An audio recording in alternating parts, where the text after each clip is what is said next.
아빠 약속 지켰어. 나 서울대 합격했어. 폭우가 쏟아지는 공원묘지 교복 입은 소녀가 비석을 끌어안고 오열하고 있었습니다. 학생 거기서 뭐 하는 게야? 김만석 회장은 10년 전 죽은 아들의 묘 앞에서 낯선 소녀를 발견하고 소리쳤습니다. 놀란 소녀가 도망치듯 자리를 뜨고 흙탕물에 떨어진 것은 낡은 지갑, 빛바른 사진. 한 장과 젖어있는 종이 한 장 사진 속에. 는 젊은 날의 회장 자신이 죽은 아들을 목마 태우고 웃고 있었습니다. 아들이기에 찾아오니 소녀의 정체는 무엇일까요? 사연 시작 전 좋아요와 구독을 눌러주시고 어디서 듣고 계신지 댓글을 남겨주시면 그곳의 행운이 많이 깃들기를 바라겠습니다. 오늘의 사연 시작하겠습니다. 차가운 수입 대리석 식탁 위로 숟가락 부딪히는 소리만이 날카롭게 울려 퍼집니다. 창밖에는 아침부터 잔뜩 찌푸인 하늘이 금방이라도 비를 쏟아낼 듯 무겁게 내려앉아 있어요. 수백억 자산가라는 김만석 회장의 아침 식탁이라기에는 너무나 초라한 풍경입니다. 김만석은 물에 만찬밥을 한 숟가락 떠서 입에 넣고는 짭짤한 젓갈 한 점을 무심하게 집어듭니다. 입안에서 퍼지. 는 비릿하고 짠맛이 텅 빈. 위장을 자극하지만 김만석의 표정은 돌처럼 굳어있을 뿐입니다. 화려한 샹들리에와 값비싼 가구들이 집안을 가득 채우고 있지만 이 거대한 저택에는 사람의 온기라고는 찾아볼 수가 없어요. 오늘은 바로 20년 전 가난한 여자를 택하겠다며 집을 나갔다가 10년 전 사고로 세상을 떠난 외아들 김민재의 기입니다. 김만석이 밥알을 씹는지 모래알을 씹는지 모를 표정으로 꾸역꾸역 숟가락질을 하고 있을 때였습니다.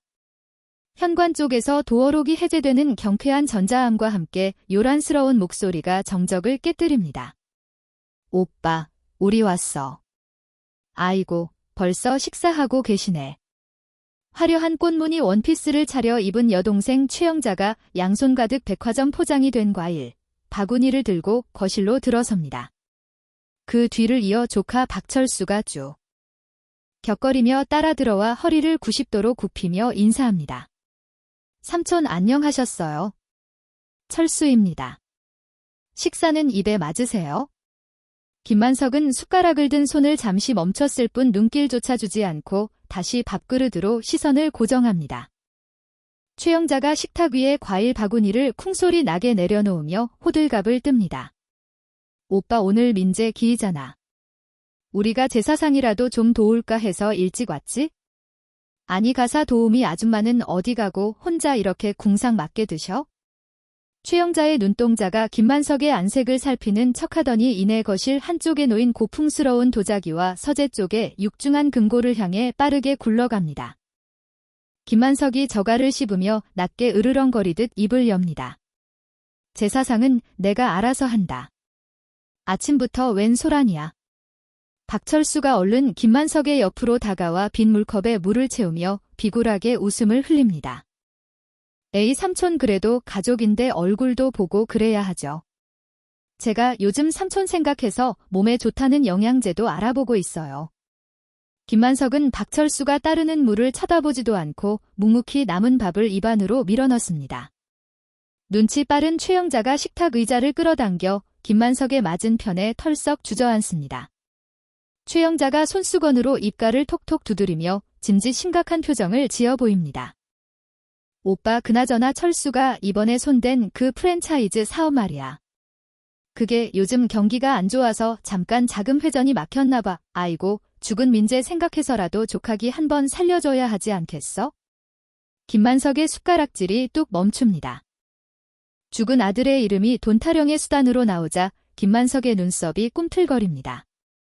박철수가 기다렸다는 듯 최영자의 말을 거들며 무릎을 꿇고 김만석의 다리에 매달릴 기세로 덤벼듭니다.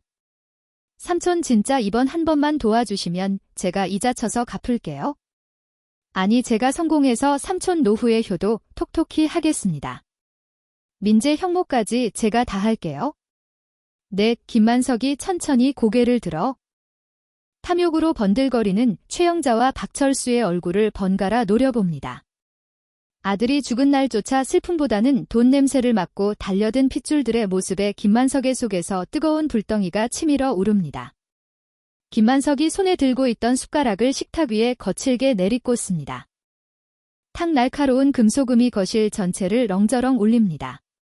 놀란 최형자가 어깨를 움츠리고 박철수는 흠칫하며 뒷걸음질을 칩니다.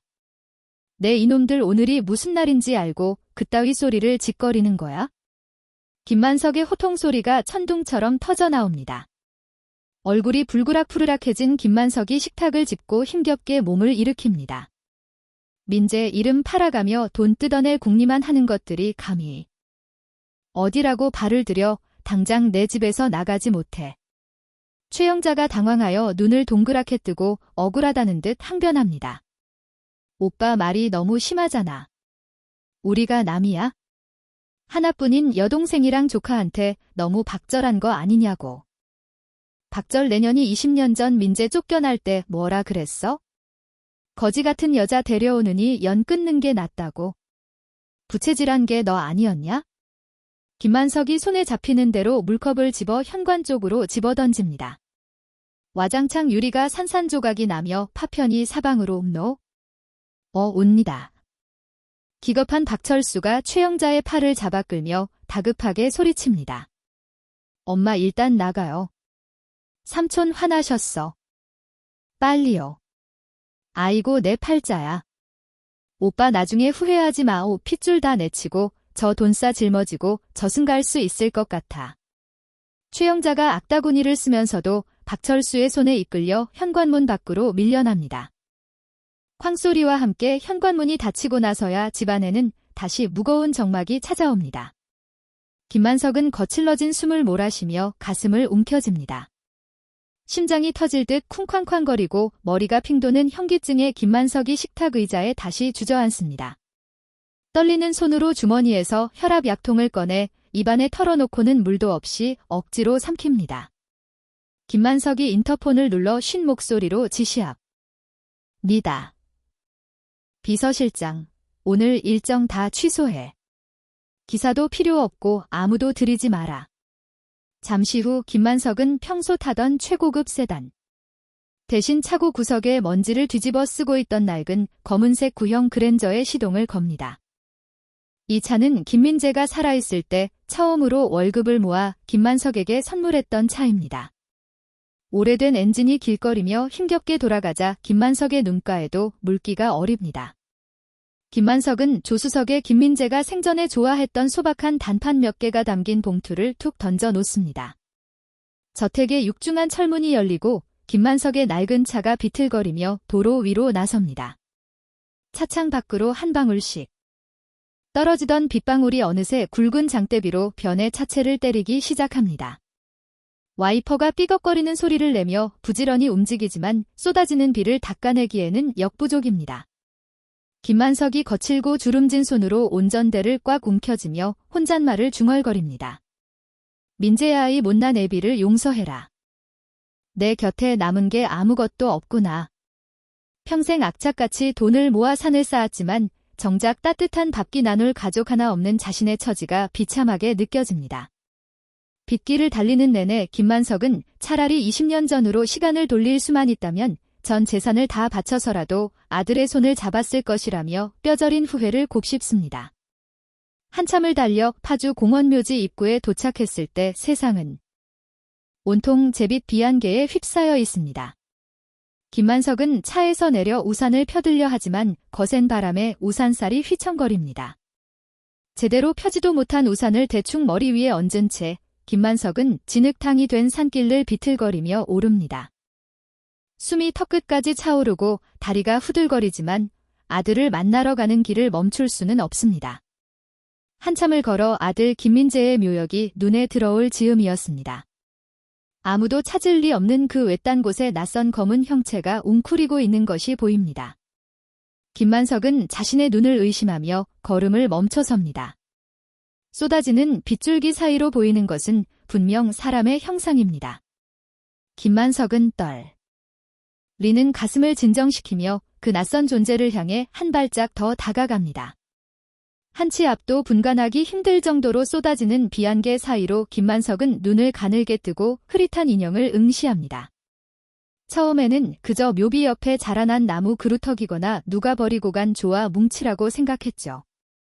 하지만 바람이 거세게 불어 비안개가 잠시 거치는 순간 김만석의 눈동자가 크게 흔들립니다. 그곳에는 사람이, 그것도 아주 작고 여인 최고의 사람이 웅크리고 있습니다.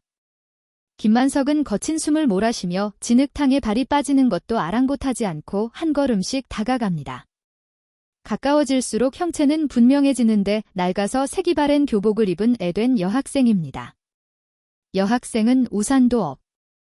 이 쏟아지는 장대비를 온몸으로 받아내며 차가운 묘비석을 마치 연인이나 부모의 품인 양 끌어안고 있습니다. 그 모습이 마치 묘비와 한 몸이 되어 돌처럼 굳어버린 것 같아 보는 사람의 가슴을 서늘하게 만듭니다. 김만석은 의아함과 동시에 알 수 없는 불안감을 느끼며 멈칫거립니다. 민재 녀석이 생전에 알던 지인의 자녀인가? 아니면 빚쟁이 자식이라도 와서 행패를 부리는 건가? 온갖 생각이 머릿속을 스치지만 김만석은 인기척을 죽이고 조심스럽게 등 뒤로 다가섭니다. 여학생의 간푼 어깨가 빗물에 젖어 축 처진 채 끓어오르는 슬픔을 참지 못해 격하게 들썩이고 있어요.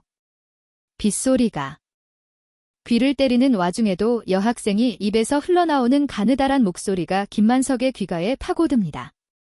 이소훈이 묘비의 젖은 표면을 손바닥으로 쓰다듬으며 빗물과 눈물이 뒤범벅된 얼굴로 중얼거립니다. 아빠 나왔어. 비 오는데 와서 미안해. 근데 오늘 아니면 못 올 것 같아서. 김만석의 발걸음이 그 자리에 못 박힌 듯 멈춰섭니다. 방금 자신이 잘못 들은 게 아닌가 싶어 귀를 의심합니다. 이소훈이 차가운 비석에 뺨을 대고 목이 메어 갈라지는 목소리로 말을 이어갑니다. 아빠가 나 어릴 때 그랬잖아. 우리 소훈이는 똑똑하니까 나중에 꼭 훌륭한 사람 될 거라고. 나 그 약속 지켰어. 아빠. 이소훈이 교복 주머니에서 꼬깃꼬깃해진 종이 한 장을 꺼내려다 비에 젖을까 봐 다시 품속 깊이 집어넣습니다. 그녀가 묘비를 향해 억지로 웃음을 지어 보이려. 하지만 입술이 파르르 떨리며 울음이 터져 나옵니다. 나 서울대 합격했어. 이제 장학금 받으면서 학교 다닐 수 있어? 그러니까 아빠 이제 하늘에서 엄마랑 만나서 편히 쉬어. 나 걱정하지 말고. 아빠라는 단어가 김만석의 고막을 뚫고 들어와 심장을 쥐어짜는 듯한 통증을 안깁니다. 김만석의 머릿속이 하얗게 변하며 들고 있던 우산 손잡이를 준 손에 힘이 풀려버립니다. 툭 하는 둔탁한 소리와 함께 검은 우산이 빗물이 고인 바닥으로 떨어집니다. 갑작스러운 인기척과 소리에 놀란 이소훈이 화들짝 놀라며 고개를 돌립니다. 번개가 번쩍이는 찰나 겁에 질린 이소훈 눈과 넋이 나간 김만석의 눈이 허공에서 마주칩니다. 이소훈의 눈에는 김만석이 그저 험상궂은 표정으로 자신을 노려보는 무서운 어른으로 비칠 뿐입니다. 고금 양복을 입고 있지만 비에 젖어 헝클어진 김만석의 모습은 마치 이곳을 관리하는 주인이나 성격 나쁜 관리인처럼 보입니다. 이곳은 관리비가 비싼 사유지라 평소 몰래 담을 넘어 아빠를 보러 왔던 이소훈의 심장이 쿵 내려앉습니다. 저기 이소훈이 사색이 되어 반사적으로 몸을 일으킵니다. 무단 침입으로 경찰에 신고를 당하거나 당장 쫓겨날 것이라는 공포가 그녀를 압도합니다. 김만석은 너무나 큰 충격에 입이 얼어붙어 눈앞의 소녀가 누구인지 물어볼 생각조차 하지 못하고 그저 멍하니 바라만 봅니다. 그 침묵을 무언의 압박으로 느낀 이소훈이 다급하게 허리를 숙이며 외칩니다. 죄송합니다. 정말 죄송합니다. 나쁜 짓 하려던 게 아니에요. 그냥 인사만 하고 가려고 했어요. 이소훈이 허둥지둥 바닥에 놓았던 가방을 챙겨듭니다. 당황한 나머지 손이 미끄러져 가방이 진흙탕에 구르지만 챙길 겨를도 없이 그녀는 뒷걸음질을 칩니다. 김만석이 그제야 정신을 차리고 떨리는 손을 뻗으며 쉰 목소리를 쥐어짜냅니다. 자, 잠깐 학생 기다려라. 하지만 김만석의 고함 소리는 이소훈에게 더 큰 공포를 심어줄 뿐입니다. 이소훈은 울먹이며 고개를 세차게 접고는 뒷걸음질을 칩니다. 다시는 안 올게요. 신고만 하지 말아주세요. 죄송합니다. 이소훈이 몸을 획 돌려 빗길을 따라 산 아래로 황급히 도망치기 시작합니다. 지흘게 발이 미끄러져 몇 번이나 휘청거리면서도 그녀는 뒤도 돌아보지 않고 필사적으로 달립니다. 김만석이 잡아야 한다는 생각에 발을 때려. 하지만 충격으로 굳어버린 다리가 말을 듣지 않아 그 자리에 주저앉고 맙니다. 거기 서라니. 까게야. 학생. 김만석의 절규에 가까운 외침이 빗소리에 묻혀 허공으로 흩어집니다. 순식간에 시야에서 사라진 이소훈의 뒷모습을 보며 김만석은 망연자실한 표정으로 헐떡거립니다. 빗물인지 식은땀인지 모를 액체가 김만석의 주름진 얼굴을 타고 하염없이 흘러내립니다. 떨리는 다리를 겨우 이끌고 김만석은 이소훈이 웅크리고 앉아있던 묘비 앞으로 기어가듯 다가갑니다. 차가운 묘비석에는 아직도 여학생의 체온이 희미하게 남아있는 듯합니다. 김만석이 바닥을 내려다보다가 무언가를 발견하고 눈을 크게 뜹니다. 이소훈이 당황하여 미처 챙기지 못하고 흘린 물건들이 빗물에 젖어가고 있습니다. 접혀있던 종이 한 장과 가죽이 다해져 너덜너덜한 낡은 지갑 하나가 묘비 앞에 덩그러니 남겨져 있어요. 김만석은 바닥에 털썩 주저앉은 채 떨리는 손을 뻗어 진흙 속에 파묻힌 물건들을 집어듭니다.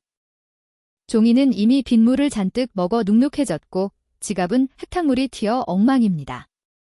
하지만 김만석의 손은 보물을 다루듯 조심스럽기만 합니다. 이게 대체 무슨 조화란 말이냐?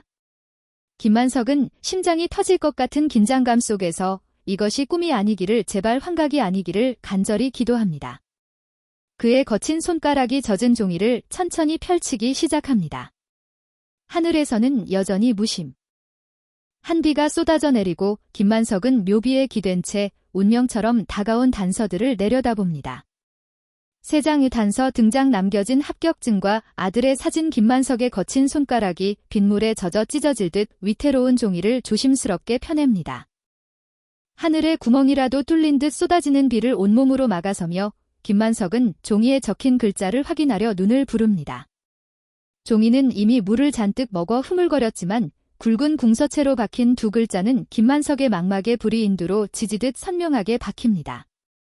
합격. 그리고 그 밑에 적힌 이름 이소은. 김만석의 입술이 파르르 떨립니다. 방금 전 묘비를 붙잡고 오열하던 여학생의 목소. 리가 귓가에 환청처럼 맴돕니다. 아빠와의 약속을 지켰다던 그 절한 외침이 종이 한 장에 고스란히 담겨 있습니다. 김만석은 본능적으로 젖은 합격증을 자신의 재킷, 안주머니 깊숙한 곳에 집어넣습니다. 자신의 심장과 가장 가까운 곳, 비 한 방울 받지 않는 그곳에 종이를 품은 김만석의 시선이 바닥에 떨어진 또 다른 물건으로 향합니다. 지흙탕에 반쯤 파묻힌 나라진 가죽.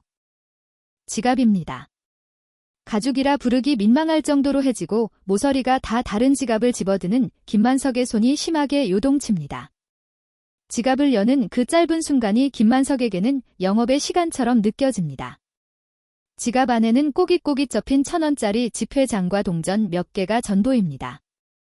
하지만 투명한 신분증 칸에 끼워진 사진 한 장을 보는 순간 김만석의 심장이 덜컥 멈추는 것 같습니다.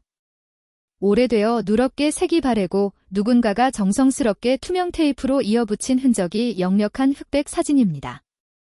김만석이 숨을 헐떡이며 사진을 지갑에서 꺼내 눈앞으로 가져갑니다. 이건 사진 속에는 젊은 시절의 김만석이 활짝 웃고 있습니다.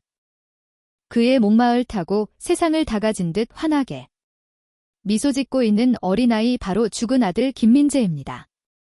김만석의 눈에서 뜨거운 눈물이 왈칵 쏟아져 빗물과 뒤섞입니다. 이 사진은 김만석이 평생 잊을 수 없는, 아니 잊어서는 안 되는 죄악의 증거입니다. 20년 전 그날 만삭의 여자를 데려온 김민재에게 내 놈은 내 자식도 아니다라고 소리치며 김만석이 직접 찢어버렸던 바로 그 사진입니다. 갈기갈기 찢겨 바닥에 흩졌던 그 사진 조각들을 아들이 집을 나갈 때 몰래 주워 담아갔다는 사실을 김만석은 까맣게 모르고 있었죠. 김만석이 가슴을 쥐어뜯으며 짐승 같은 신음소리를 토해냅니다. 민재야. 테이프 자국이 덕지덕지 붙은 사진은 찢어진 부자의 인연을 어떻게든 이어보려 했던 아들의 피눈물 나는 노력처럼 보입니다. 이 어린 소녀가 태어나지도 않았을 때 찢어진 사진을 아빠가 죽은 뒤에도 이렇게 소중하게 간직해왔다는 사실에 김만석은 무너져 내립니다. 김만석이 떨리는 손으로 사진의 뒷면을 돌려봅니다. 삐뚤한 아마도 초등학생 시절에 썼을 법한 어린아이의 글씨가 꾹꾹 눌러 적혀 있습니다. 세상에서 제일 멋진 우리 아빠 그리고 한 번도 본 적 없는 그리운 할아버지. 그 한 줄의 문장이 김만석의 가슴을 난도질합니다. 그리운 할아버지라니 자신은 아들을 내치고 손녀의 존재조차 모른 채 호의호식하며 살았는데 이 아이는 얼굴 한 번 본 적 없는 할아버지를 그리워하고 있었습니다. 김만석은 더 이상 견디지 못하고 빗물이 고인 진흙바닥에 무릎을 꿇습니다. 흙탕물이 양복바지를 적시고 무릎을 파고들지만 김만석은 아무것도 느끼지 못합니다. 사진을 가슴에 품고 하늘을 향해 모가 울부짖습니다. 민재야, 아 민재야 이 못난 애비를 죽여라. 내가 죽일 놈이다. 천둥 소리보다 더 처절한 김만석의 통곡 소리가 텅 빈 공원묘지를 가득 채웁니다. 평생 돈과 자존심만을 믿고 살아왔던 김만석의 철옹성이 찢어진 사진 한 장 앞에서 모래성처럼 허물어집니다. 한참을 빗속에서 오열하던 김만석이 비틀을거리며 몸을 일으킵니다. 눈물 범벅이 된 얼굴에는 더 이상 도끼나 오만함은 찾아볼 수 없고 오직 간절함만이 가득합니다. 찾아야 한다. 내 새끼. 내 핏줄을 찾아야 해. 김만석은 넘어지고 미끄러지면서도 사진을 준 손만은 절대 놓지 않은 채 산을 내려옵니다. 차에 도착한 김만석은 젖은 옷을 갈아입을 생각도 하지 않고 뒷좌석에 던져두었던 휴대폰을 집어듭니다. 터치하는 손가락이 빗물에 미끄러져 몇 번이나 오타가 나지만 김만석은 기어의 비서실장의 번호를 누릅니다. 신우가 몇 번 가기. 도전의 비서실장의 목소리가 들려옵니다. 네, 회장님. 지시하신 대로 대기 중임. 당장 찾아. 지금 당장. 김만석의 고함 소리에 수학이 넘어가 잠시 침묵합니다. 김만석이 쉰 목소리로. 하지만 그 어느 때보다 단호하게 명령을 내립니다. 이소훈이다. 이름은 이소훈이야. 서울대 합격생 명단을 뒤지든 경찰청장한테 전화를 넣은 상관없으니까 당장 찾아내. 회장님 갑자기 그게 무슨 어떤 학생을 말씀하시는 겁니까? 내 손녀다. 죽은 민재놈 딸이란 말이다. 오늘 안에 당장 거처랑 연락처 알아내. 못 찾으면 너들 다 해고야. 알았어. 김만석은 비서실장이 대답도 듣지 않고 전화를 끊어버립니다. 거칠게 숨을 몰아쉬며 백미러를 본 김만석은 20년 늙어버린 초라한 노인의 얼굴을 마주합니다. 하지만 그 눈빛만은 20년 전 젊은 시절 사업을 일으킬 때처럼 뜨겁게 타오르고 있습니다. 김만석은 젖은 머리카락을 쓸어넘기며 시동을 겁니다. 집으로 돌아오는 차 안 와이퍼가 부지런히 움직이는 아미 너머로 김만석은 아들의 환영을 봅니다. 자신이 찢어버린 사진을 주워 담아 나가던 아들의 쓸쓸한 뒷모습이 자꾸만 얼음거려 시야를 가립니다. 민재야, 내가 나한테 복수하는구나. 이렇게 아픈 숙제를 남겨두고 떠나다니 김만석은 핸들을 꽉 잡으며 흐르는 눈물을 닦지 않고 그대로 흘려보냅니다. 아들이 자신 모르게 가정을 꾸리고 척박한 세상에 홀로 핏줄을 남겼다는 사실에 감격과 회한이 교차합니다. 집에 도착한 김만석은 현관에 들어서자마자 마중 나온 가정부들을 모두 물리고 서재로 들어갑니다. 젖은 옷에서 뚝뚝 떨어지는 물이 최고급. 페르시아 카페올 적시지만 김만석은 아랑곳하지 않습니다. 책상 위에 찢어진 사진과 젖은 합격증을 올려놓고 김만석은 마른 수건으로 물기를 조심조심 닦아냅니다. 그날 밤 김만석은 뜬 눈으로 밤을 새웁니다. 창밖에 빗소리가 잦아들 때까지 그는 사진 속 웃고 있는 아들의 얼굴과 합격증의 이름을 번갈아 보며 지난 날을 참회합니다. 자신의 독선이 아들을 거리로 내몰았고 결국 죽음으로까지 몰고 갔다는 죄책감이 가슴을 짓누릅니다. 그리고 다음 날 새벽여 명이 밝아올 무렵에 전화벨이 정적을 리다. 김만석은 기다렸다는 뜻을 낚아챈이다. 찾았나? 수학이 너어로 비서실장의 다급하고 긴장된 목소리가 들려옵니다. 네, 회장님 찾았습니다. 이소훈 양의 거주지와 가족관계, 현재 상황까지 모두 파악되었습니다. 그런데 비서실장이 말을 흐리자 김만석의 미간이 좁혀집니다. 그런데 뭐 뜸들이지 말고 똑바로 보고해. 그게 상황이 좀 좋지 않습니다. 보고서를 지금 팩스로 보내드리겠습니다만 마음의 준비를 하시는 게 좋을 것 같습니다. 상황이 안 좋다니 그게 무슨 소리야? 팩스 기계가 윙거리며 종이를 토해내기 시작합니다. 김만석은 전화를 든 채 팩스 기계 앞으로 다가갑니다. 한 줄 한 줄 인쇄되어 나오는 글자들을 읽어내려가던 김만석의 손이 부들부들 떨리기 시작합니다. 그 종이에는 김만석이 상상조차 하지 못했던 손녀 이소훈의 처참한 현실이 적나라하게 기록되어 있습니다. 화장 첫반전 발동의 소녀 가장 비서실장이 보낸 팩스 용지를 주인 김만석의 손등 위로 굵은 핏줄이 도드러집니다.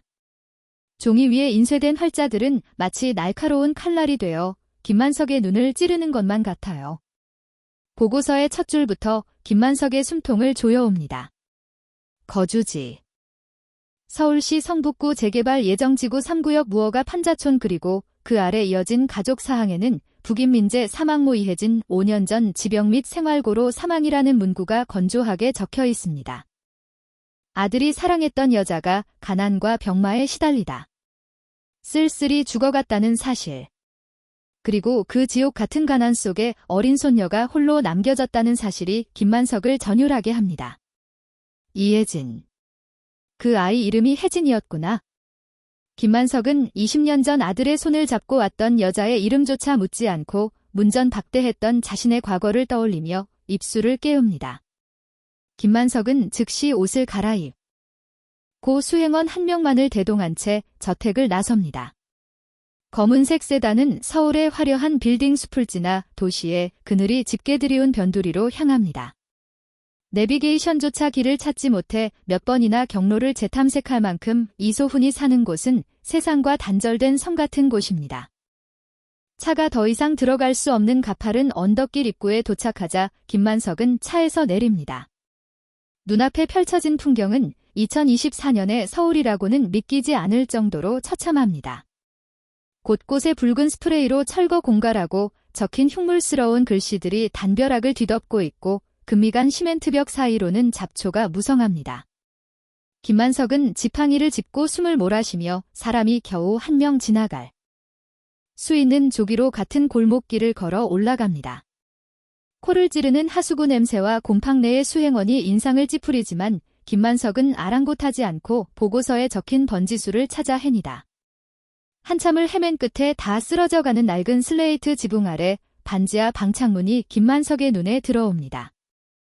창문이라기보다는 땅바닥에 붙은 작은 환기구에 가까운 그곳을 통해 희미한 불빛이 새어나오고 있어요. 김만석이 조심스럽게 허리를 숙여 창문 안을 들여다봅니다. 습기가 차서 뿌연 유리 너머로 백발이 성성한 노인 한 분이 쭈그리고 앉아 콩나물을 다듬고 있는 모습이 보입니다. 이소훈의 외할머니입니다. 손마디가 다 굽은 노인이 덜덜 떨리는 손으로 콩나물 대가리를 하나 떼어내는 모습을 보며 김만석은 가슴 한구석이 무너져 내리는 통증을 느낍니다.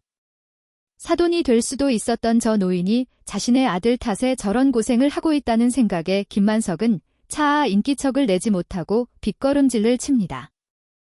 그때 골목 저 아래쪽에서 헐레벌떡 뛰어 올라오는 발소리가 들립니다.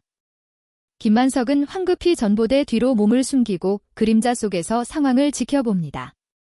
교복을 입은 이소훈입니다. 학교를 마친 이소훈은 집으로 들어가지도 않고 가방을 맨 채 곧장 동네 어귀에 있는 낡은 편의점으로 뛰어들어갑니다.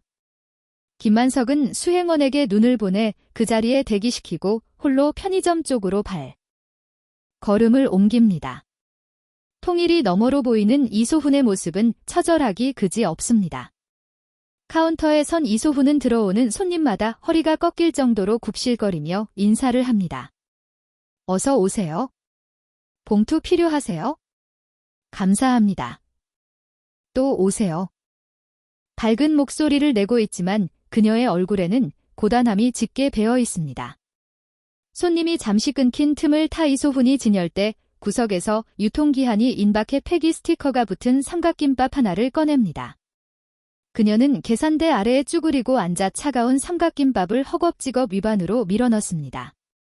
한 손에는 김밥을 다른 한 손에는 영어 단어장을 든 채 씹을 시간도 아까운 듯 입을 오물거리며 단어를 외우는 눈빛이 형하게 빛납니다. 목이 메어 가슴을 툭툭 치면서도 시선은 단어장에서 떼지 않는 그 독한 모습. 김만석은 유리창에 비친 자신의 늙은 얼굴 위로 젊은 시절 성공을 위해 앞만 보고 달리던 과거에 자신이 겹쳐 보입니다. 그 핏줄이 맞습니다. 누가 가르쳐주지 않아도 척박한 환경에서 살아남기 위해 본능적으로 몸부림치는 그 기질은 김만석을 꼭 빼앗습니다. 그때 창고 쪽에서 블룩배가 나온 편의점. 점장이 튀어나와 소리를 지릅니다. 화소은 너 바닥 청소 제대로 안 해? 저기 먼지 굴러다니는 거 안 보여? 놀란 이소훈이 먹던 김밥을 등 뒤로 숨기며 벌떡 일어납니다. 죄송합니다. 점장님. 손님이 계속 오셔서 지금 바로 하겠습니다. 핑계는 즉 어린 게 벌써부터 요령만 피우고 말이야. 너 이번 달 시급에서 깐다. 점장의 모욕적인 언사와 부당한 대우에도 이소훈은 연신 죄송합니다를 연발하며 대걸레를 가져옵니다. 그 모습을 지켜보던 김만석의 손에 쥐어진 지팡이가 부들부들 떨립니다. 당장이라도 들어가서 점장의 멱살을 잡고 가게를 사버리겠다고 소리치고 싶지만 아직은 때가 아닙니다. 김만석은 끓어오르는 분노를 억누르며 참을 인자를 새깁니다. 잠시 후 이소훈이 분리수거를 하러 가게 뒷문으로 나옵니다. 그녀는 빈 박스와 플라스틱 병들을 정리하며 아까 미처 다 마시지 못한 이혼 음료병을 테이블 위에 잠시 올려둡니다. 그리고 다시 박스를 가지러 안으로 들어간 사이 어둠 속에 숨어있던 김만석이 표범처럼 빠르게 움직입니다. 김만석은 떨리는 손으로 이소훈이 입을 대고 마셨던 빈 음료 수병을 낚아니다. 마치 도둑질이라도 하는 사람처럼 가슴이 쿵쾅쾅거립니다. 골목 모퉁이로 돌아온 김만석은 기다리고 있던 수행원에게 음료 수병을 건네며 낮지만 엄한 목소리로 지시합니다. 비서실장한테 전해 국내에서 가장 빠르고 정확한 곳이다. 내일 아침 아니 오늘 밤만 안으로 결과 나오게 하라고 해. 돈은 얼마가 들어도 상관없다. 수행원이 병을 소중히 받아들고 사라지자 김만석은 다시 골목어기에 숨어 이소훈의 퇴근길을 기다립니다. 밤 11시가 넘어서야 편의점 문이 열리고 파김치가 된 이소훈이 걸어 나옵니다. 가로등 하나 제대로 켜져 있지 않은 칠흑 같은 어둠 속을 이소훈은 휴대폰 불빛 하나에 의지에 씩씩하게 걸어갑니다. 무서울 법도 하건만 그녀는 노래를 흥얼거리며 발걸음을 재촉합니다. 그 뒷모습이 너무나 작고 위태로워 보여서 김만석은 차마 눈을 떼지 못합니다. 어둠 속으로 사라지는 손녀의 등 뒤로 김만석의 굵은 눈물방울이 뚝뚝 떨어집니다. 미안하다. 미안하다 아가야. 할애비가 너무 늦게 왔구나. 김만석은 옷소매로 눈물을 훔치며 차로 돌아옵니다. 운전석에 앉은 김만석은 좌석의 상석이 아닌 조수석에 앉아 떨리는 목소리로 어딘가에 전화를 겁니다. 이번에는 비서실장이 아닌 그의 개인 고문 변호사입니다. 박 변호사 나다. 지금 당장 서류 준비해서 집으로 와. 수학이 넘어서 당황한 기색이 역력합니다. 회장님, 이 밤중에 무슨 일이십니까? 김만석의 눈빛이 매섭게 빛납니다. 유원장을 전면 수정해야겠어. 그리고 호적 정리도 다시 한다. 내 핏줄을 내 호적에 올릴 거야. 김만석의 단호한 선언이 차 안의 공기를 무겁게 가릅니다. 창밖을 스쳐 지나가는 화려한 서울의 야경이 오늘따라 더욱 차갑고 비정하게 느껴집니다. 김만석은 이제 자신의 남은 생을 걸고 탐욕스러운 하이의 아들로부터 저 작은 소녀를 지켜내리라 다짐합니다. 하지만 김만석은 아직 모르고 있습니다. 그의 수상한 움직임을 이미 누군가가 감시하고 있었다는 사실을요. 어둠 속에서 김만석의 차량을 지켜보던 또 다른 그림자가 어딘가로 은밀하게 문자를 보냅니다. 5장 대반전 진실 폭로와 응징 김만석의 대저택 거실. 최영자는 불안에 떨며 수화기를 붙들고 있습니다. 그녀가 평소 김만석의 집 안살림을 도맡아 하는 가사 도우미에게 뒷돈을 찔러주고 심어놓은 정보원으로부터 연락이 온 것이죠. 뭐라고? 오빠가 어젯밤에 뭘 챙겨갔다고? 유전자 검사, 최영자의 목소리가 하이톤으로 찢어집니다. 옆에서 소파에 누워 텔레비전을 보던 박철수가 벌떡 일어나며 눈을 동그랗게 뜹니다. 엄마. 그게 무슨 소리야? 유전자 검사라니 설마 그 죽은 민재형 핏줄이라도 찾았다는 거야? 최영자가 사색이 된 얼굴로 전화를 끊고는 손톱을 물어뜯으며 거실을 서성거립니다. 불안한 예감이 그녀의 등골을 서늘하게 훑고 지나갑니다. 만약 진짜 핏줄이 나타난다면 오빠 김만석이 죽은 뒤 당연히 자신과 아들 차지가 될 거라 믿었던 그 막대한 유산이 물거품이 되는 것입니다. 안 돼, 절대 안 돼. 내가 그 돈을 보고의 수모를 견디며 살았는데 어디서 굴러먹던 뼈다귀한테 뺏길 수는 없어. 최영자의 눈빛에 도끼가 서립니다. 그녀는 박철수의 등 짝을 후려치며 소리칩니다. 철수야, 당장 사람 모아. 그 쥐새끼 같은 게 결과 나오기 전에 아주 싹을 잘라버려야겠어. 겁을 줘서 서울 바닥에 발도 못 붙이게 쫓아내야 한다고. 모자의 탐욕스러운 눈빛이 허공에서 부딪히며 비열한 작당 모의가 시작됩니다. 같은 시각 달동네 어귀의 편의점. 이소훈은 오늘도 파김치가 된 몸을 이끌고 계산대 앞에 서 있습니다.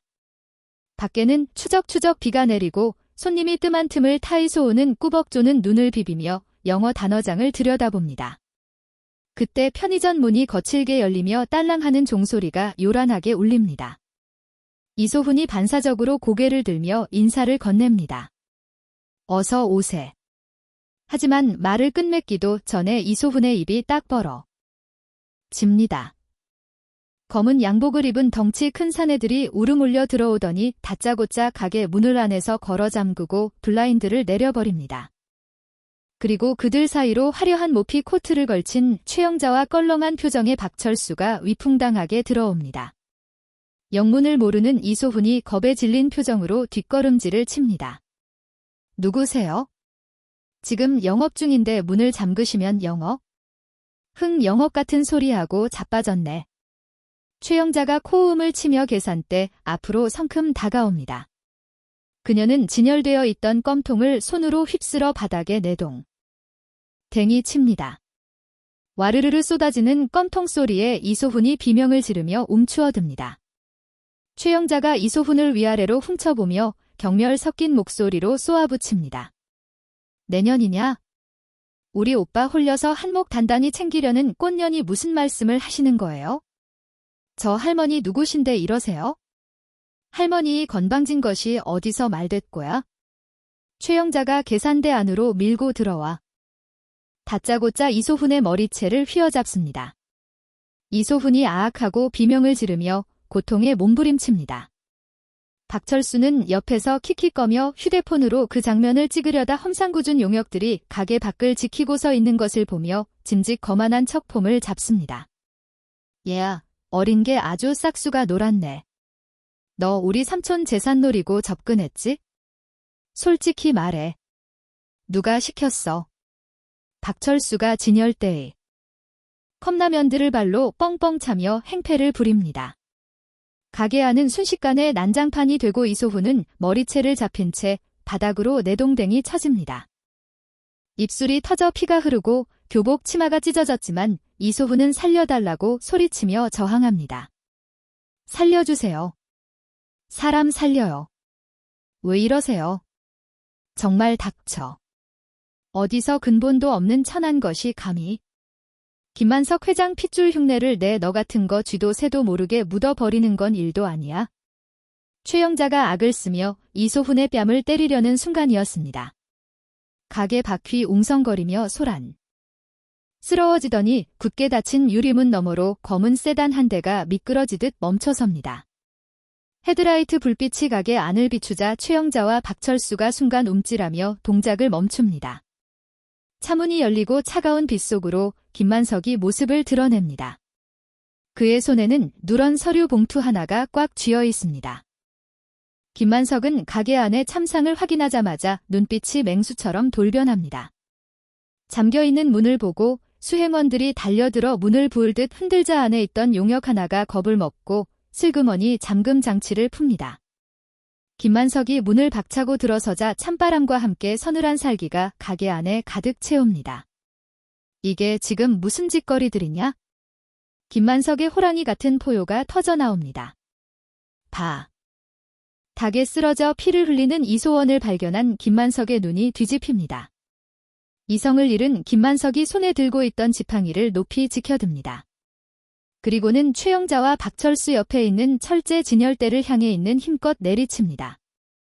화광 진열대가 찌그러지며 엄청난 괴음을 내자 난동을 부리던 최영자와 박철수는 물론 용역들까지 깜짝 놀라 얼어붙습니다. 김만석은 거친 숨을 몰아쉬며 벌벌 떨고 있는 이소은 앞을 가로막고 섭니다. 마치 새끼를 지키려는 늙은 사자처럼 위압적인 모습입니다. 오빠 여긴 어떻대? 최영자가 당황하여 말을 더듬습니다. 김만석은 대답 대신 최영자의 뺨을 있는 힘껏 올려 붙입니다. 짝! 살과 살이 부딪히는 날카로운 소리가 편의점 안에 정막을 이다. 최영자가 외마디 비명을 지르며 바닥으로 나굽니다. 평생 오빠에게 쓴소리 한 번 들어본 적 없던 최영자는 믿을 수 없다는 표정으로 뺨을 감싸줍니다. 박철수가 기겁하여 최영자를 부축하며 소리칩니다. 삼촌 왜 이러세요? 저희는 삼촌 생각해서 저 계집애가 꽃뱀이라니까요. 다 삼촌 돈 뜯어내려고 연기하는 거라고요. 연기 돈을 뜯어내 김만석이 기가 차다는 듯 허두음을 짓습니다. 그는 부들부들 떨리는 손으로 들고 있던 노란 서류 봉투를 찢어깁니다. 그리고 그 안에 있던 종이 뭉치를 최영자와 박철수의 얼굴을 향해 거칠게 집어던집니다. 하얀 종이들이 마치 눈송이처럼 허공에 흩날리며 바닥으로 떨어집니다. 김만석의 우렁찬 목소리가 쩔렁저쩔렁 울려 퍼집니다. 눈이 달렸으면 똑똑히 봐라. 유전자 일치 확률 99.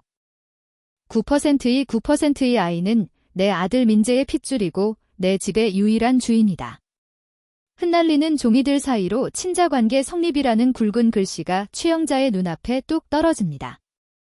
최영자는 그 종이를 집어들고 손을 덜덜 떨며 입을 다물지 못합니다. 구경하던 동네 사람들이 웅성거리며 탄성을 지릅니다. 세상에 진짜 회장님 손녀였어. 저 사람들 고모랑 사촌이라면서 애를 저렇게 잡은 거야? 천벌받을 사람들이네. 사람들의 비난 어린 시선과 김만석의 서슬퍼런 분노 앞에서 최영자와 박철수는 사색이 됩니다. 박철수는 다리에 힘이 풀려 그 자리에 털썩 주저앉아 버립니다. 김만석은 더 이상 그들에게 눈길조차 주지 않고 바닥에 쓰러져 덜덜 떨고 있는 이소훈에게 몸을 돌립니다. 피가 맺힌 입술로 겁에 질려 자신을 올려다보는 손녀의 모습에 김만석의 가슴이 찢어지는 듯합니다. 김만석은 천천히 무릎을 굽혀 이소훈과 눈높이를 맞춥니다. 그리고 입고 있던 고급 코트를 벗어 찢어진 교복 치마와 상처 입은 어깨를 조심스럽게 감싸줍니다. 투박하고 거친 김만석의 손이 이소훈의 어깨에 닿자 이소훈이 훔칫 놀라며 몸을 움츠립니다. 하지만 김만석은 물러서지 않고 떨리는 목소리로 생애 처음으로 손녀에게 말을 건넵니다. 미안하다. 할애비가 너무 늦게 왔어. 많이 무서웠지? 그동안의 고독했던 제왕의 모습은 온데간데 없고 오직 뒤늦게 찾은 핏줄 앞에서 죄인이 된 늙은 노인의 모습만이 남아있습니다. 김만석은 수행원들을 향해 고개를 끄덕입니다. 수행원들이 즉시 움직여 용역들을 제압하고 너희 나간 최영자와 박철수를 가게 밖으로 끌어냅니다. 이거나 오빠 내 말 좀 들어봐. 이건 오해라고. 최영자의 악에 바친 비명소리가 빗소리에 묻혀 멀어집니다. 가게 안에는 김만석과 이소훈 그리고 그들을 둘러싼 팽팽한 침묵만이 남습니다. 이소훈은 자신의 어깨에 덮인다. 뜻하고 무거운 코트의 감촉에 어리둥절하면서도 눈앞의 노인이 내뿜는 알 수 없는 슬픔에 압도되어 아무 말도 하지 못합니다. 김만석은 손수건을 꺼내 이소훈의 입가에 묻은 피를 닦아주려 손을 뻗습니다. 하지만 그 손길에는 두려움과 망설임이 가득합니다. 과연 이 아이가 자신을 받아줄 것인가? 아들을 죽음으로 내몰았던 비정한 아비인 자신을 용서할 것인가? 김만석의 눈가에 고인 눈물이 주름진 뺨을 타고 흘러내려 이소원의 손등 위로 툭 하고 떨어집니다. 6장 감정 충돌 거부와 진심 편의점만을 가득 채웠던 소란이 잦아들고 찢어진 서류 조각들만이 눈 내린 듯 바닥에 어지럽게 흩어져 있습니다. 김만석은 수행비서에게 눈을 보낸 상황을 정리하게 한 뒤 덜덜 떨고 있는 이소훈의 팔을 조심스럽게 잡아니다. 방금 전 최영자에게 고함을 치던 호랑이 같은 기세는 온데간되었고 김만석의 목소리에는 어색한 다정함과 권위가 묘하게 섞여 있습니다. 자, 이제 다 끝났다. 더 이상 여기서 이런 험한 꼴 볼 필요 없다. 김만석이 이소훈의 어깨에 걸쳐준 자신의 코트 자락을 여주며 말을 잇습니다. 내 차에 타거라. 집으로 가자. 내가 살아야 할 곳은 이런 구질구질한 동네가 아니야? 내 손녀가 남들에게 굽실거리며 사는 꼴 나는 더는 못 본다. 김만석은 당연히 이소훈이 안도하며 따라올 것이라 믿었습니다. 가난과 멸시 속에서 살아온 아이에게 자신이 내미는 손은 구원이나 다름없을 테니까요. 하지만 김만석이 이소훈을 이끌고 가게 밖으로 나가려던 순간 이소훈의 몸이 돌처럼 굳어지더니 거친 힘으로 김만석의 손을 뿌리칩니다. 탁! 예상치 못한 반항에 김만석의 손이 허공에서 갈 곳을 잃고 멈칫합니다. 김만석이 당황하여 눈을 크게 뜨고 이소훈을 바라봅니다. 아가 왜 그러느냐? 많이 놀라서 그러는 게냐? 이제 할아버지가 다 해결해 준대도 그러네. 이소훈은 뒷걸음 질치며 김만석과 거리를 벌립니다. 그녀는 어깨에 걸쳐져 있던 김만석의 값비싼 코트를 벗어 바닥에 패대기 치듯 던져버립니다. 진흙. 탕이 된 편의점 바닥에 최고급 캐시미어 코트가 뒹구는 모습을 보며 김만석의 표정이 굳어집니다. 고개를 푹 숙이고 있던 이소훈이 천천히 고개를 듭니다. 그녀의 눈동자에는 안도감이나 고마움 대신 서슬퍼런 원망과 경멸이 이글거리고 있습니다. 이소훈이 입술을 깨물며 차가운 목소리로 쏘아붙입니다. 할아버지, 지금 저보고 할아버지라고 하셨어요? 그래, 내가 내 할애비다. 아까 서류 못 봤느냐? 내 아비 민재가 내 아들이다. 그래서요. 이제 와서 그게 무슨 상관인데요? 이소훈의 목소리가 점점 높아지며 날카롭게 갈라집니다. 그녀는 주먹을 꽉 쥐고 김만석을 노려보며 가슴속에 묻어두었던 10년 전의 기억을 끄집어냅니다. 그것은 김만석이 까맣게 잊고 있었던 아니 기억조차 하지 못했던 잔인한 진실입니다. 도와달라고 할 때는 쳐다보지도 않더니 이제 와서 할아버지 노릇을 하시겠다고요? 웃기지도 않네요. 그게 무슨 소리냐? 도와달라니. 난 내 존재조차 오늘 처음 알았다. 김만석이 억울하다는 듯 반문하자 이소훈이 기가 막히다는 듯 허두음을 터뜨립니다. 그 웃음소리에는 물기 어린 비참함이 섞여 있습니다. 기억 안 나시겠죠? 회장님한테는 수많은 스팸 전화 중 하나였을 테니까요. 하지만 저는 똑똑히 기억해요. 10년 전 4월 5일 비가 억수같이 쏟아지던 그날 밤으로 이소훈의 눈에서 참았던 눈물이 툭툭 떨어지지만 그녀는 닥을 생각도 하지 않고 김만석에게 한 걸음 다가섭니다. 아빠가 교통사고로 피투성이가 돼서 응급실에 실려갔을 때 의사 선생님이 당장 수술하지 않으면 죽는다고 했어요. 근데 우리 엄마 수술비 보증금 몇백만 원이 없어서 발을 동동 구르다 쓰러지셨어요. 김만석의 심장이 쿵 하고 내려앉습니다. 10년 전 아들이 죽었다는 사실은 알고 있었지만 그 구체적인 정황은 애써 외면해 왔던 터였습니다. 그때 아빠 휴대폰에 저장된 아버지라는 번호를 보고 어린 제가 떨리는 손으로 전화를 걸었어요. 제발 우리 아빠 좀 살려달라고 수술비만 빌려 주면 제가 평생 갚겠다고 빌려고요. 이소훈이 숨을 헐떡이며 말을 잇습니다. 그녀의 시선이 김만석의 흔들리는 눈동자를 놓치지 않고 파고듭니다. 전화 받으셨잖아요. 기억 안 나세요? 김만석의 머릿속에서 희미한 기억의 파편이 맞춰지기 시작합니다. 중요한 입찰 경쟁을 앞두고 신경이 날카로워져 있던 그날 밤 모르는 번호로 전화가 걸려오자 짜증스럽게 받았던 기억 수화기 너머로 들려오던 아이의 울음소리와 다급한 목소리를 그저 잘못 걸려온 전화하거나 보이스 피싱이라고 치부해버렸던 그 순간이 주마등처럼 스쳐 지나갑니다. 시끄러우니까 끊어 다신 전화하지 마. 그때 자신이 내뱉었던 매몰찬 한마디가 이소의 입을 통해 다시금 김만석의 귀에 꽂힙니다. 김만석은 망치로 뒤통수를 맞은 듯 비틀거리며 뒷걸음질 칩니다. 핏기가 완전히 사라진 얼굴로 김만석이 덜덜 떨며 입을 엽니다. 그게 너였느냐? 그 아이가 저예요. 회장님이 시끄럽다고 끊어버린 그 전화, 그게 아빠를 살릴 마지막 기회였어요.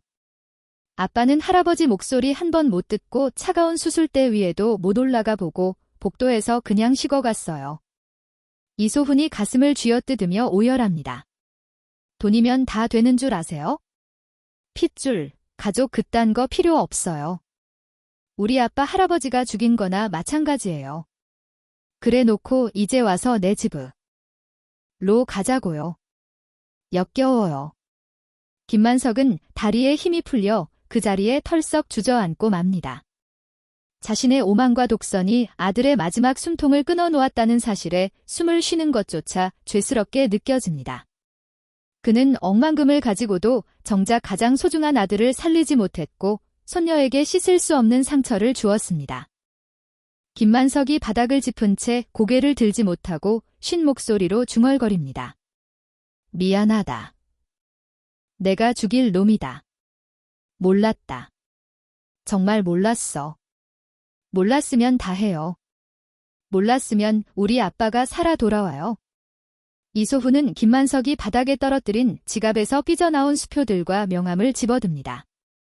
그리고 그것들을 김만석의 얼굴을 향해 뿌리칩니다. 이 더러운 돈 필요 없어요? 저는 그저 아빠한테 합격했다고 자랑하러 갔던 것뿐이에요. 할아버지 같은 거 평생 없던 셈치고 살 거예요. 종이 조각들이 김만석의 머리 위로 힘없이 떨어집니다. 이소은 눈물을 훔치며 뒤도 돌아보지 않고 빗속으로 뛰쳐나갑니다. 어둠 속으로 사라지는 손녀의 뒷모습을 보며 김만석이 손을 뻗어보지만 손끝에는 차가운 빗방울만 잡힐 뿐입니다. 수행비서가 당황하여 김만석을 부축하려 다가옵니다. 회장님 괜찮으십니까? 아가씨를 쫓아갈까요? 김만석이 고개를 힘없이 저으며 수행비서의 손을 밀어냅니다. 그는 바닥에 흩어진 돈과 명함을 멍하니 내려다 봅니다. 평생을 바쳐 모으니 돈들이 핏줄의 원. 망 앞에서는 아무런 힘도 쓰지 못하는 휴지 조각에 불과하다는 것을 뼈저리게 깨닫습니다. 두어라. 잡을 자격도 없다. 내가 무슨 낯짝으로? 김만석은 비틀거리는 몸을 이끌고 차에 오릅니다. 집으로 돌아오는 차안 김만석은 단 한마디도 하지 않습니다. 차창 밖으로 흐르는 빗물처럼 그의 마음도 하염없이 무너져 내리고 있습니다. 텅 빈 대저택에 도착한 김만석은 식음을 전폐하고 침실에 틀어박힙니다. 화려한 샹들리에도 푹신한 침대도 그에게는 가시방석처럼 느껴집니다. 눈을 감으면 10년 전 수화기 너머로 들려오던 아이의 울음소리가, 그리고 방금 전 자신을 향해 살인자라고 외치던 손녀의 표정이 환영처럼 떠올라 그를 괴롭힙니다. 민재야, 소원아. 김만석은 밤새 끙끙며 식은땀을 흘립니다. 고혈에 시달리며 헛소리를 내뱉는 회장의 곁을 지키는 사람은 아무도 없습니다. 돈으로 고용한 간병인이 문 밖에서 대기할 뿐 진심으로 그의 손을 잡아줄 가족은 곁에 없습니다. 며칠 동안 곡기를 끊고 누워있던 김만석이 문득 눈을 뜬 것은 비가 그치고 햇살이 비치기 시작한 어느 오후였습니다. 쾌한 눈으로 천장을 바라보던 김만석이 마른 입술을 다립니다. 이렇게 죽을 수는 없다. 내 손으로 끊어낸 인연 내 손으로 다시 묶어야 해. 김만석은 리에서 일어나 비틀거리는 걸음으로 옷장 앞에 섭니다.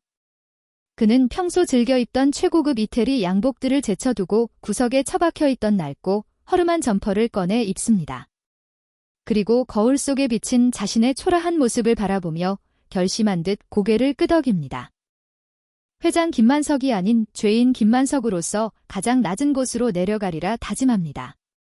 그것만이 아들과 손녀에게 용서를 구할 수 있는 유일한 길임을 그는 너무 늦게 하지만 확실하게 깨달았습니다. 7장 진실을 받아들이는 선택이 아닌 마음으로 며칠 뒤 서울의 한젤의 시장 입구에 낯선 차림의 노인 한 명이 나타납니다. 항상 최고급 이태리 맞춤 정장에 반짝이는 구두 신던. 김만석이 오늘은 보풀이 잔뜩 일어난 낡은 점퍼에 헐렁한 운동화 차림입니다. 그는 수행원 한 명 대동하지 않고 홀로 시장통에 북적거리는 인파 속에 섞여 들어갑니다. 생전 처음 직접 장을 보러 나온 김만석의 눈동자가 갈 곳을 잃고 분주하게 흔들립니다. 그는 정육점 앞에 멈춰서 진열된 고기들을 한참이나 들여다봅니다. 평소라면 백화점 10분간 매니저가 알아서 최고 등급의 한우를 집으로 배달해 주었겠지만 지금은 그가 직접 골라야 합니다. 김만석이 쭈격거리며 정육점 주인에게 말을 건넵니다. 저 소고기 국거리하고 구이용으로 제일 좋은 놈으로 좀 주시오. 아, 그리고 돼지고기도 좀 넉넉히 담아주시고. 주인이 만석의 허름한 행색을 위아래로 훑어보더니 의심스러운 눈초리로 대꾸합니다. 할아버지, 이거 2플러스 하우라 비싼데 괜찮으시겠어요? 돈은 있으셔. 김만석이 주머니에서 꼬깃꼬깃한 현금 뭉치를 꺼내 보이며 멋쩍게 웃습니다. 허허, 걱정 마시오. 내 손녀딸 먹일 거니까 제일 부드러운 걸로 주시오. 이가 약한 노인네도 먹기 좋은 걸로 말이여. 장을 다 본 김만석의 양손에는 검은 비닐봉지가 주렁주렁 매달려 있습니다. 묵직한 무게가 팔을 잡아당기지만 김만석은 그 무게가 오히려 달게 느껴지는지 입가에 희미한 미소를 띠고 있습니다. 그는 택시도 타지 않고 땀을 뻘뻘 흘리며 이소훈이 사는 달동네의 가파른 덕길을 오르기 시작합니다. 숨이 턱 끝까지 차오르고 다리가 후들거려 몇 번이나 주저앉을 뻔하지만 김만석은 이를 악물고 버팁니다. 10년 전 자신이 외면했던 아들의 고통이 그리고 손녀가 매일같이 오르내렸으리 고단한 삶의 무게가 온몸으로 전해져 옵니다. 민재야, 너는 이 힘든 길을 어찌 매일 다녔더냐? 한참을 걸어 드디어 익숙한 반지하방 대문 앞에 도착한 김만석은 거친 숨을 고릅니다. 대문이라기보다는 록슨 철판에 가까운 문을 바라보며 그는 떨리는 손을 들어 조심스럽게 노크합니다. 똑똑. 인기척이 없자 김만석은 다시 한번 문을 두드립니다. 계십니까? 사돈어른, 저 민재의 비되는 사람입니다. 잠시 후 안쪽에서 달그락거리는 소리가 들리더니 삐걱거리는 소음과 함께 문이 열립니다. 이소은의 외할머니가 경계심 가득한 눈빛으로 문을 빼꼼히 엽니다. 그녀는 문 앞에 서 있는 허름한 차림의 노인이니 며칠 전 편의점을 뒤집어 놓았던 그 회장이라는 사실을 알아보지 못하고 눈을 찌푸립니다. 누구신데 남의 집 앞에서 그 순간 김만석이 들고 있던 짐을 바닥에 내려놓더니 망설임 없이 차가운 시멘트 바닥에 무릎을 꿇습니다. 그의 이마가 더러운 혓바닥에 닿을 정도로 깊게 숙여집니다. 지나가던 동네 사람들이 하나 둘 걸음을 멈추고 수근거리며 구경하기 시작하지만 김만석은 아랑곳하지 않습니다. 그의 입에서 터져나온 것은 회장의 호령이 아니라 죄인의 통곡입니다. 아이고 사돈어른, 제가 죽을 죄를 지었습니다. 이 못난 놈이 자식 새끼 앞길 막고 손녀딸 고생시킨 천하의 죄인입니다. 외할머니가 깜짝 놀라 뒷걸음질을 칩니다. 아니 회장님 아니십니까? 지금 이러시면 어떡합니까? 어서 일어나세요. 아닙니다. 저는 일어날 자격도 없는 놈입니다. 제가 눈이 멀고 귀가 먹어 자식 죽는 줄도 모르고 살았습니다. 용서해 달란 말은 차마 입이 떨어지지 않아 못하겠습니다. 하지만 제발이 아이밥 한 끼만이라도 제 손으로 해먹이게 해주십시오. 김만석의 어깨가 빗속의 잎새처럼 천량하게 들썩입니. 다 그의 눈물이 흙바닥에 뚝뚝 떨어져 얼룩을 만듭니다. 천하를 호령하던 기업 청수가 다 낡은 옷을 입고 엎드려 비는 모습에 외할머니의 굳게 닫혀있던 마음장에도 균열이 생깁니다. 그녀 역시 자식을 먼저 보낸 부모로서 김만석의 오열 속에 담긴 회한이 거짓이 아님을 본능적으로 느낍니다. 그때 방문 사이로이 모든 광경을 지켜보고 있던 이소훈의 눈동자가 흔들립니다. 며칠 전까지만 해도 돈으로 사람을 찍어 누르려던 오만한 노인은 없고 그저 손녀에게 밥 한 끼 먹이고 싶어 오는 초라한 할아버지만이 있을 뿐입니다. 외할머니가 긴 한숨을 내쉬며 김만석의 팔을 잡아 일으킵니다. 이러다 동네 사람들 다 몰려오겠습니다. 일단 들어오시지요. 누추해서 앉을 자리. 나 있을지 모르겠지만 김만석은 연신 감사합니다. 감사합니다를 되뇌며 장바구니를 챙겨 들고 좁은 방 안으로 들어섭니다. 방 안은 습한 곰팡이 냄새가 배어있지만 김만석에게는 그 어떤 호텔 스위트룸보다 귀한 공간입니다. 그는 좁은 부엌으로 들어가 서툰 솜씨로 쌀을 씻고 가져온 재료들을 꺼냅니다. 도맞을 소리가 요란하고 냄비 뚜껑을 떨어뜨리는 등 실수가 연발하지만 김만석의 등은 그 어느 때보다 진지합니다. 이소은은 방구석에 무릎을 모으고 앉아 좁은 부엌에서 땀을 흘리며 요리하는 할아버지의 뒷모습을 멍하니 바라봅니다. 자신을 위해 고기를 굽고 국을 끓이는 저 투박한 손이 10년 전을 끊어버렸던 그 비정한 손과 같은 손이라는 게 믿기지 않습니다. 한참 뒤 칠이 벗겨진 작은 교자상 위에 김만석이 정성껏 차린 밥상이 올라옵니다. 김이 모락모락 나는 흰쌀밥과 소고기 무국 그리고 각 구운 고기와 반찬들이 상다리가 휘어질 듯 가득합니다. 자, 어서들 드십시오. 솜씨는 없지만 좋은 재료로 만들었으니는 맞을 겁니다. 김만석이 앞치마에 손을 닦으며 조심스럽게 권합니다. 세 사람은 좁은 밥상 머리에 둘러앉았지만 아무도 선뜻 수저를 들지 못합니다. 어색한 침묵 속에서 국에서 올라오는 하얀 김만이 그들 사이를 가로지릅니다. 외할머니가 먼저 숟가락을 들며 분위기를 풉니다. 소훈아, 어서 먹자. 할아버지. 가 땀 흘려 차리신 밥상이다. 이소훈이 머뭇거리다 숟가락을 들어 국물을 한 모음 떠넘깁니다. 따뜻하고 구수한 국물이 목을 타고 내려가자 꽁꽁 얼어붙어 있던 마음속 응어리가 조금씩 녹아내리는 것 같습니다. 김만석은 자신이 먹는 것은 뒷전이고 젓가락으로 생선 가시를 하나하나 발라내기 시작합니다. 노안이 와서 침침한 눈을 찡그려가며 떨리는 손으로 가시를 발라낸 하얀 생살을 이소훈의 밥그릇 위에 살포히 올려줍니다. 많이 먹어라. 우리 강아지 그동안 못 먹어서 이렇게 말랐구나. 할애비가 미안하다. 그 말 한마디가 이소훈의 눈물샘을 자극합니다. 이소훈은 젓가락질을 추고 고개를 푹 숙입니다. 밥그릇 위로 투두둑 투두둑 눈물이 떨어져 발을 적십니다. 참아왔던 설움이 터지며 어깨가 격하게 흔들립니다. 그 모습을 본 김만석의 눈시울도 붉어집니다. 그는 아무 말 없이 물잔을 채워주며 거칠고 투박한 손을 뻗어 손녀의 젖은 뺨을 닦아 주려다 멈칫합니다. 아직은 닿을 자격이 없다고 생각했는지 김만석은 자신의 손을 거두고 옷소매로 훔칩니다. 외할머니 역시 고개를 돌려 눈물을 훔치며 묵묵히 밥을 씹어 삼킵니다. 밥 먹는 소리와 훌쩍이는 소리만이 좁은 방을 가득 채웁니다. 이소훈은 울면서도 할아버지가 올려준 생선살과 고기를 꾸역꾸역 입안으로 밀어넣습니다. 그것은 단순히 배를 채우는 행위가 아니라 할아버지의 사과를 받아들이는 의식과도 같습니다. 식사가 거의 끝나갈 무렵 빈 밥그릇을 내려놓은 이소훈이 젖은 눈으로 김만석을 바라봅니다. 그녀의 입술이 몇 번이나 달거리다 아주 작지만 분명한 목소리가 흘러나옵니다. 잘 먹었습니다. 김만석이 기대에 찬 눈빛으로 이소훈을 바라봅니다. 이소훈이 잠시 숨을 고르더니 마침내 그 단어를 입 밖으로 꺼냅니다. 할아버지. 그 한마디가 떨어지는 순간 김만석의 얼굴이 일그러지며 복물 터지듯 눈물이 쏟아집니다. 그는 세상을 다 가진 듯한 아니 잃어버렸던 세상을 다시 찾은 듯한 표정으로 고개를 끄덕입니다. 뭐냐. 고맙다. 정말 고맙다, 소훈아. 김만석은 떨리는 손으로 얼굴을 감싸쥐고 소리 죽여옵니다. 비로소 아들 민재의 영정 앞에서도 고개를 들 수 있게 되었음을 그리고 멈춰버렸던 가족의 시간이 다시 흐르기 시작했음을 느낍니다.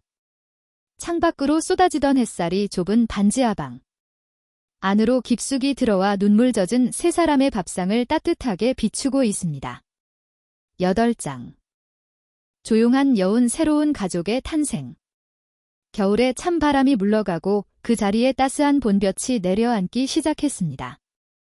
거리마다 흐드러지게 핀 벚꽃잎이 눈송이처럼 흩날리는 4월의 어느 아침입니다. 김만석은 평생을 바쳐 일군 회사의 회장직을 전문 경영인에게 넘기고 경영 일선에서 완전히 물러났습니다. 그 거대하고 차갑 대리석 저택도 정리해버렸죠. 대신 김만석은 손녀의 소훈이 다니는 대학교와 가까운 마당에 작은 화단이 있는 소박한 2층 주택으로 거처를 옮겼습니다. 물론 혼자가 아닙니다. 이소은 그리고 사돈인 이소은의 외할머니와 함께 사는 사람 냄새 나는 집입니다. 주방에서 고소한 빵 굽는 냄새와 발그락거리는 소리가 들려옵니다.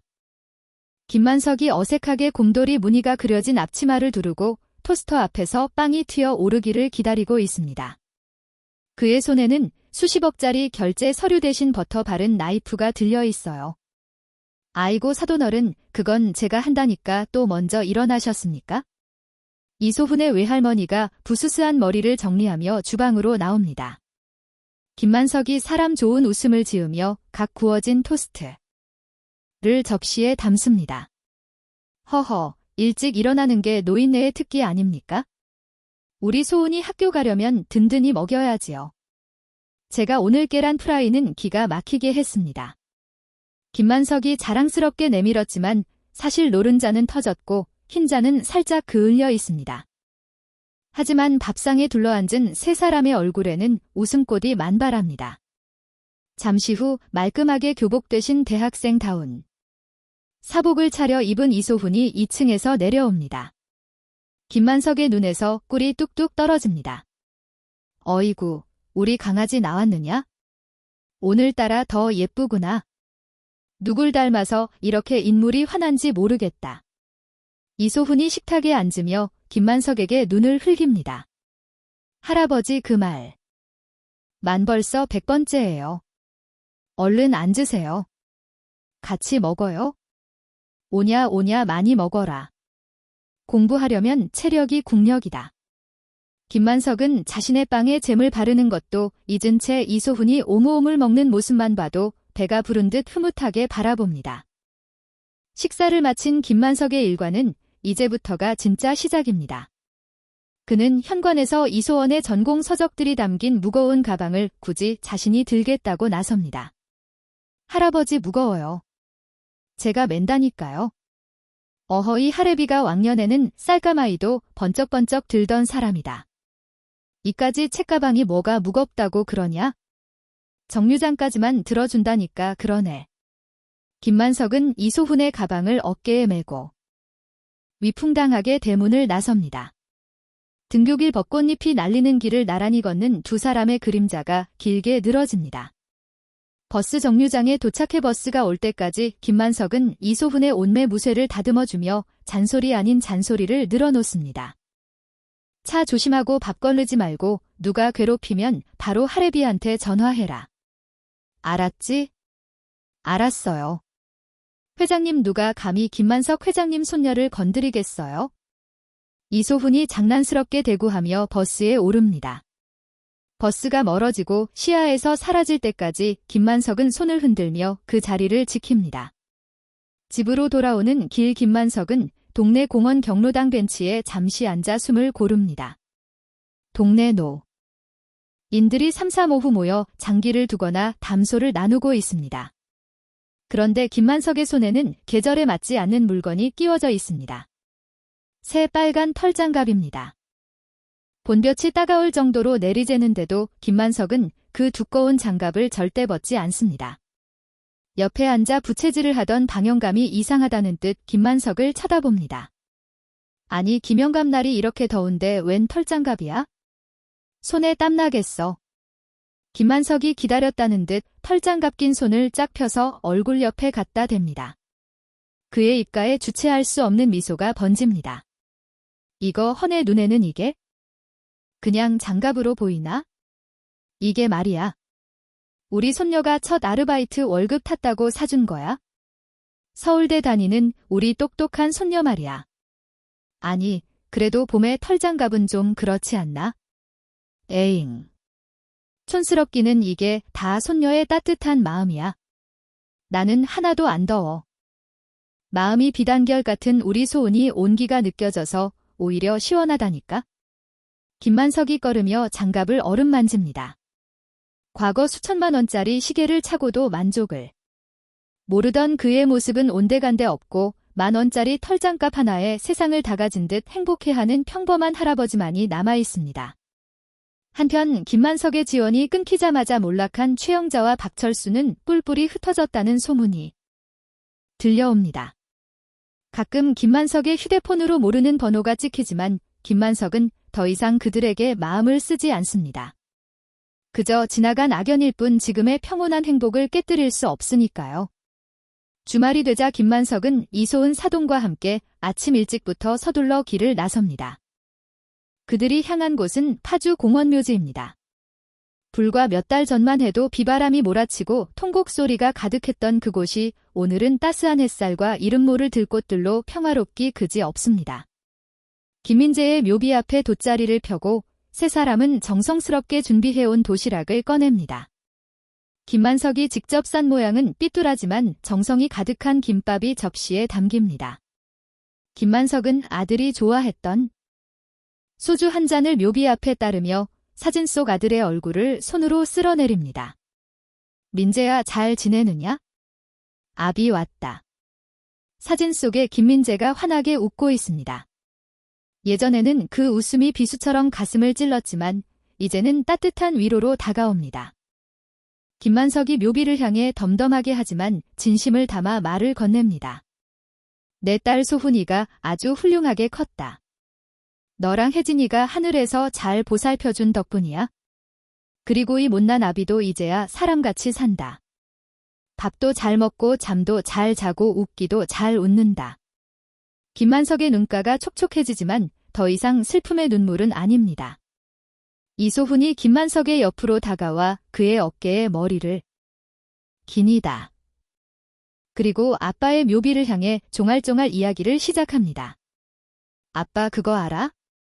할아버지가 요새 요리를 배우시는데 간을 하나도 못 맞춰서 우리 맨날 짬밥 먹어. 그래도 맛은 있어? 아빠도 같이 먹었으면 좋았을 텐데. 사돈 할머니가 도자리 한편에 앉아 그 모습을 보며 온화한 미소를 짓습니다. 따뜻한 봄바람이 묘역을 감싸고 돌며 세 사람의 머리카락을 부드럽게 헝클어뜨립니다. 묘비 주변에 피어난 노란 민들레가 바람에 맞춰 춤을 춥니다.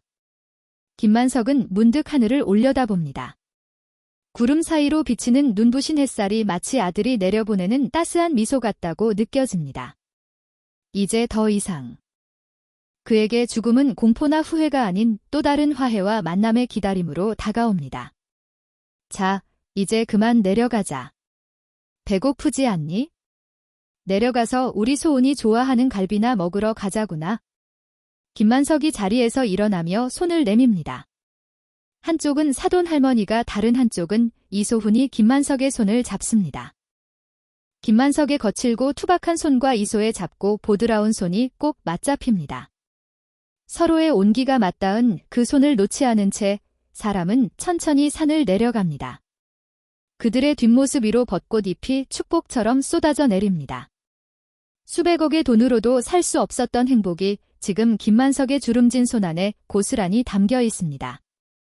피는 물보다 진하고 사랑은 돈보다 강하다는 평범한 진리를 가슴에 새기며 김만석과 그의 새로운 가족은 봄의 한가운데로 걸어갑니다. 이야기를 끝까지 들어주신 분이 계시다면 잘 들었다고 댓글 한 번만 써주세요.